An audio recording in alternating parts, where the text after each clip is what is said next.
and welcome to Rise Above It, the official podcast of the Rise business community, where we talk about goals, failures, success, and how to navigate the pursuit of dreams. Hey. You're on with your host, Jeff Knopf, and myself, Stu Campbell. Thank you for joining us. Our next guest is the creative mastermind, Brian Dawkins, aka Greenspan, as he's known in the hip-hop community. Brian grew up in Woodlawn in West Baltimore, growing his creative network through the years to gain a couple of scenes on the classic HBO show The Wire, joining AmeriCorps, where I met him, to give back to the community from an environmental angle, and he's now growing a family as well as an exciting career. While he's not yet a household name, if you watch his Greenspan videos on YouTube, and we'll link to them in our blog, you'd be very surprised because the production quality is perfect. My personal favorite is the song Indie featuring Christen B. Brian, Greenspan. Thank you. I'm excited to be here. I appreciate it. It's a dope intro. Thank you. No, I appreciate the time. So, Greenspan, in your song Soul Right, your first two lines are, "For the record, my songs ain't for the fake. I just thought I'd throw a reminder, so make no mistake." What role does authenticity play in your life and your career? Awesome. First question. Shouts out to the research. Soul Right. Authenticity plays a major role. I believe self-awareness is key. And I appreciate people with platforms like a Gary Vee who speaks on that and pushes that. Because it's like, you can't be yourself until you know yourself. You feel what I'm saying? So, as opposed to trying to, it's no harm in taking pointers and learning from other people's successes, mistakes, etc. But you definitely gotta go about it your own way, as opposed to being turned off. And I've mistakenly done this in the past, being turned off to going in a particular direction because somebody else doesn't see the vision. It's like you gotta just see it through. So definitely, just self-awareness is key in my opinion. For me, it seems like authenticity normally lines up with people who are, it's not the journey or it's not the destination, it's the journey type of thing. Like if you're not willing to sacrifice yourself and your morals type of thing, it seems like authenticity is about, okay, well, let's do this for. It does make sense. You know I think it's and sense? Being bold, to you might run into roadblocks or run into no's. It's not always going to be a yes, or run into opportunities that may not even seem like you're going to grow from this, or something you don't want to do. Like I actually was talking to somebody, I was reflecting on it, even back when we were working at Blue Water, Baltimore. It was like, it wasn't my first choice of assignments, and I wasn't directly interested in the industry. That industry in particular, I was interested in the opportunity and what came with the end of the opportunity being about AmeriCorps. But in hindsight, it's like sometimes it may not even be a tangible thing, which it was several of those. Shouts out to Dana Pusey, but it's like relationships as well. Like this relationship right here with me and you, that's definitely a tangible, like off the strength of that opportunity that I really wasn't interested in going into it. But yeah, just being bold and, like you said, part of the journey. You learn things along the way that you may not have thought were possible at the time. True. And a side note for the listeners, Brian and I met, we were working at Blue Water, Baltimore, a little environmental nonprofit in the city there. And Brian figuratively punched me in the face when I just kept talking about ideas. And he was like, "Why don't you go start something? Quit talking about it and do it." And I have you to thank for, letting me, realize that I could be, an entrepreneur. And, I think entrepreneurship to me is just, you got an idea and you're pursuing it. It's not like, oh, I'm successful, because that has different degrees. It's just giving yourself permission to go do something and not just sitting and complaining. So big thank you. Forever Absolutely. Grateful for that. Very nice. So I myself, Brian, have worked behind the scenes in Hollywood in production for years now. I've seen a lot of people come and go. I want to know what keeps you going, and like, what's your end game? What's your end goal for your hip hop career? What do you see? So endless possibilities with whatever I guess I put my hands on. From touring and from actually learning how to tour from my associate and mentor, his name is Substantial, Stan Robinson, goes by Substantial, took me on my first tour and showed me what was possible just on the indie tip, on the small scale tip, on the putting 200 bodies in the building type situation on an indie level. Just being able to do, if you have, 10 territories, if you will, and it's not too many hands in a pot, and you could put 200 bodies in the building, in all these 10 territories, you could eat. If you're the only one, you got to pay. You understand what I'm saying? So it's like just seeing those possibilities and, of course, wanting to scale up from that, not being limited to that, but just seeing what was actually doable. It just gave me, I don't know. Just ideas and breaking into other stuff. Like, for instance, when I first went on tour, I didn't have much merch. I wasn't into like what I have now. My food. I was taking my food awareness initiative on the tour, which is no food deserts. So I actually was pumping that message on the West Coast, because I'm in Baltimore. We were on the West Coast, but I didn't have From Baltimore with Love just yet. But seeing what was possible and seeing that people nationwide actually could tap into what I was pushing. I mean, liking the music, but appreciating the message is something I had to bring to the table, not just sell, but to make people aware. Just the support I got with that. It's like, oh man, what I need to do more. So if anything, it's travel. Travel with my product, with my message, with my initiative, with my energy, and someone else will feel me. So it's not just about chasing the dollar. It's just like, because the money is out there. It's actually looking for us. It's just like, go meet up with it, go get the money. But that's not the point. Just being able to travel with your initiative and learn how other people do it, or learn how many similarities you have with other people out there that tap into your message. Yeah, and spread the word more in the process. I love it. So you've drawn a lot of inspiration from a lot of musical sources, MCs who came before. How did Baltimore influence your style more importantly, like your aspirations? Was there something like definitively Baltimore that said to you, a young you, whoa, okay, I need to do this? Did anything jump out at you? Yeah. One, I mean, everybody has a different story, but like I think a lot of artists coming from where I come from or similar areas, some of the stories line up and are similar or are the same. My story isn't necessarily the same. And just having a passion to bring this different perspective to the table when it comes to music. And the things I've been inspired by. I've been inspired by hip hop, but like coming up in church, been inspired by gospel, been inspired by soul. My brother being music director at a jazz station, like being inspired by jazz at an early age. It's just like, all right, the way I create and the way I deliver what I do creatively is just from a different perspective. It sounds and it looks different. It's a particular polish or class I wanna bring to the table when I can. So yeah, just feeling like I always had something to say, something that somebody would relate to, and just bringing it to the table differently. Definitely want to do that. Definitely want to inspire and always like provoke love if possible. You feel what I'm saying? Not just romance, but like self-love. You know what I mean? Love for one another, love for your neighbor, the love of God. These things are important to me. So yeah.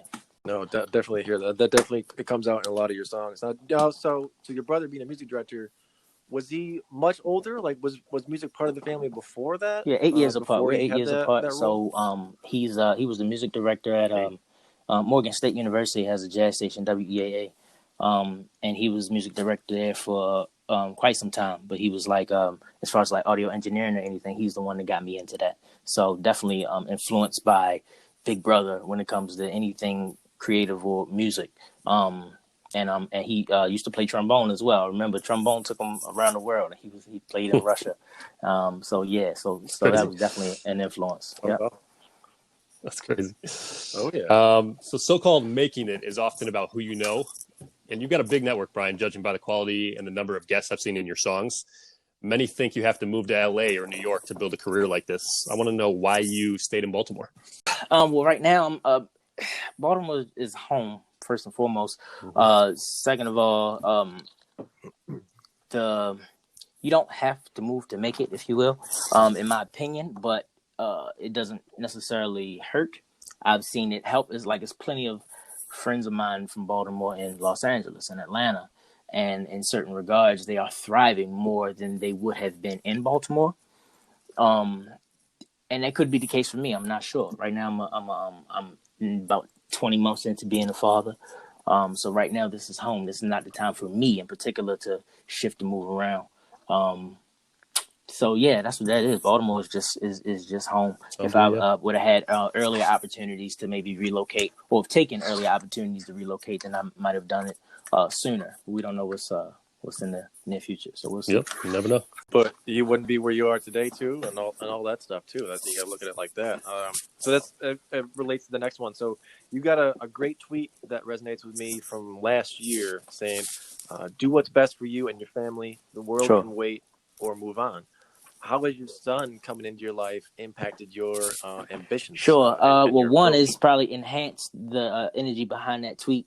Absolutely. And uh, I think I had to really, you have to really put in perspective what's absolutely the most important. Like my first thought uh, behind moving around and hustling harder when he was first born, I was like, oh, I gotta go get it. I gotta turn everything up. Um, and then I realized maybe mid-December, he was born July 29th. Mid-December, I realized like, oh, I'm doing too much. So it's ways you can, I guess, crank up the uh, your initiative, crank up your work ethic. But I think I was doing a little bit too much, and everything. I realized everything I was doing was not getting 100% of me whatsoever. I had to actually either scale back or just really just make work smarter, not harder. Because I feel like everything I was Yep. doing, including home, was getting like 20 to 30% of me, as opposed to anything getting near 100%. So I was like, all right, let's regroup. Let's make it make sense. And he definitely gave me more of a focus. I think it's an ongoing learning and initiative to become as organized and focused as possible. But it's definitely my son was definitely an encouraging factor.